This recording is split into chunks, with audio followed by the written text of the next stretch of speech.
Astarion's trauma is rooted in total physical ownership. 2 centuries under Cazador means that his body is no longer his own sensory experience, and merely a meat puppet for someone else's pleasure. What makes this disgusting to behold is how Cazador wraps his vile abuse in language of mentorship and refinement, so that Astarion would learn to interpret his own suffering as personal growth. And that internalized psychology is arguably more destructive than the physical abuse itself, as he begins to accept that his pain is deserved, and that's the real prison. When you first meet Astarion, he has a seductive charisma about him that you initially write off as him being a foppy high society vampire, as is depicted in other media.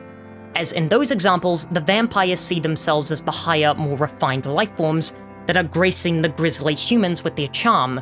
And when he tells you that he was forced to seduce people in order to kidnap them and bring them back to the manor, you feel sick to your stomach, as he's learned over the centuries that his affection is the only thing that keeps him alive, and it's his only framework for relating to living people. He's literally incapable of treating you as an equal because equality hasn't been a part of his life for a very long time. So is it any wonder that when he's presented with the option to never be beneath anyone ever again and become a vampire ascendant, he leaps at the chance? If you've spent the last 200 years as prey, then the promise of becoming the predator is irresistible.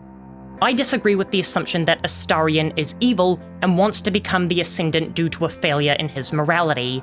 It's a genuine temptation for an invulnerability shield and to never be hurt by anyone again.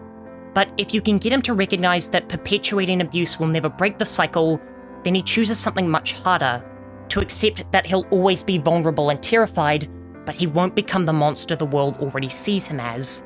My favorite version of Astarion has to be the vigilante version shown in the epilogue, because it shows that he's inverted the mechanism of control. He's become the predator who still uses seduction and manipulation as his primary tools, but now he's weaponized his own damage into something that holds meaning for him, which is the most honest thing a survivor can achieve.